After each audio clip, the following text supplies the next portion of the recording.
Everything on one card. This is a roll and write game published by NSV. Comes in a box, different from a lot of recent games by NSV that I reviewed that come in little paper pouches. Also different from other roll and write games, including by this publisher. This one is infinitely replayable, meaning you don't consume the components as you use them, because you get a stack of laminated cards and you're gonna write on them with dry erase markers, and so you're gonna erase them from time between games. So you got a stack of cards, dry erase markers, and then 5 dice. You shuffle these cards and you give 2 to each player. Each player will have 2 cards at all times, and these cards, according to the rulebook, are public information. You can always see everybody's cards, but well, I guess the variant that we play is you can shield your cards, and it's actually, we find it's better. We enjoy it more if we don't know what other players are doing, because there are some kind of fairly mean maneuvers that you can do to ensure that the players don't get to cross certain spaces. And so, again, you can play by the book, which is more confrontational, or keep the information secret, which is more like a parallel race. So you got these 5 dice with symbols on them, and players will alternate, will take turns being the active player, the active die roller, which is important and different from many other roll and write games that I reviewed recently. So if I'm the active player, I'm gonna roll those dice, and then I can re-roll any number of dice up to 2 times. Suppose I decide to re-roll these, and maybe I'm satisfied, or I decide to now re-roll this one. Once the active player is satisfied and or they don't have any rolls left, then everybody at the same time can use the rolled results on any one of their cards. You cannot split the results. The colors the colors or symbols of a certain kind, say red hexagons, if I decide to use them on a card, I must be able to use them all. Say, for example, I cannot use these 3, of course, on this one here, because there is no red hexagons. But if I'm going to use those, I need to use all 3, like that. Which means if actually, when this is rolled, my card looks like this, I will not be able to use the red hexagons because I don't have 3 spaces here. Which again is when we say that we prefer if we keep a little bit of mystery, because like, oh, look at this, I have an empty row of red, but I see that my daughter Louisa only has 2 left, so I'm going to push the reds as much as I can so that she won't be able to use them, which is a legit strategy, but again, changes the experience of the game. And then say somebody else is rolling, and now that's what they do. And this is the final result, and I decide, for example, to again use these on my card, because these 2, I can place that, 2, I can place like that, and that I place like this. So the idea is you're trying to fill out these rows. When 3 of them on any card are filled, the card is scored. It's mandatory. You have to score a card when 3 or more are filled at the end of a round. So the scoring is the number next to a row. So in this case it would be 5 points plus 3, that is 11. If there is a little sun symbol, that row scores 2 extra points, as indicated here. It's kind of hard to see.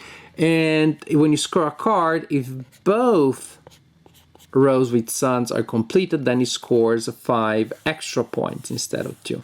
So if I'm scoring that one right now, it's 11 because of the numbers next to the rows, plus 5, so that would be 16. There you go. And then you get another card. And that's pretty much how you play this game. Again, alternating, rolling, possibly re-rolling. And I got a Yahtzee there, and so there you go.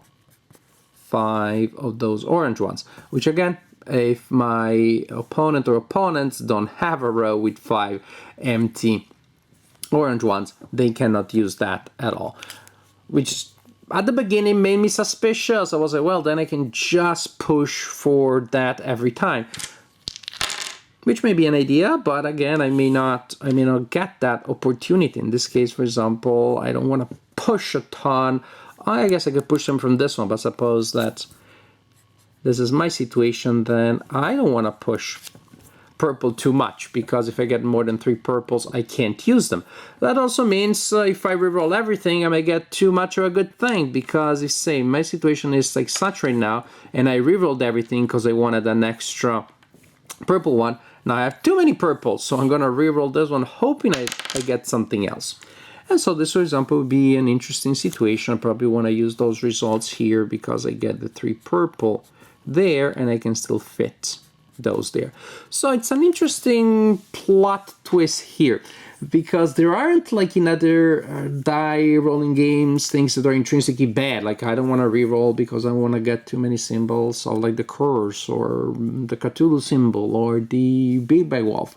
But if you reroll a lot, you may get too much of what you want. So there's a nice balance here when you are the dice roller, in which you're trying to push a certain thing, but not too much, because you want to use as many dice as possible. And again, in some cases, like in this case, well, if I go on this card, I can use the purple and the yellow. In this case, I'm going to use the purple, so I may want to go on this one.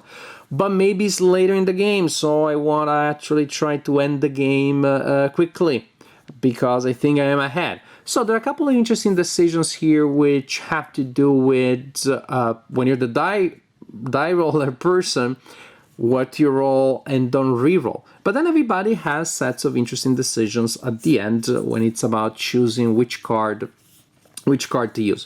Which again, that's why we like the option. We like not really the option in the rulebook, that one variant in which you don't show your cards to the other players.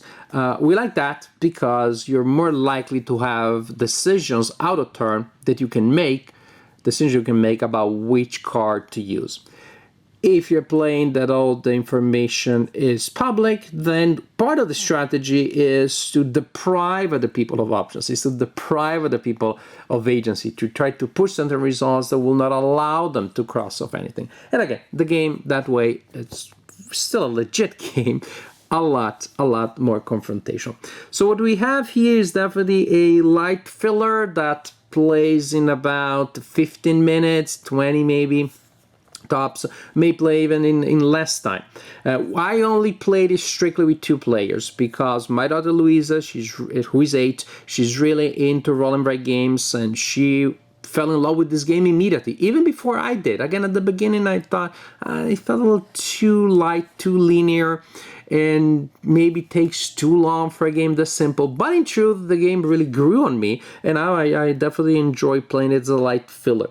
We played a couple of other games, roll and write games recently, which are even shorter, more filler than this one. They play in 5-10 minutes. This one has a little more complexity, takes a little longer to play, but still feels engaging. Again, I don't think that playing it with more players, say with 3 or 4, which is allowed, is gonna cause a problem in terms of downtime, because you're not always the active player. You have to wait until it comes around to you to be the active player. And being the active player, of course, is more fun. You have more decisions. But usually you will have decisions to make. If you're not the active player, there may be a result where you don't get to cross off anything. You simply have to pass entirely. Out of 5 dice, there's only 1 that you can place. But again, that is part of the strategy. You can spread out results so that you're more open, that more results that come out you can still use, or quote-unquote specialize. Go for that roll that, if it comes around, allows you to score a big roll.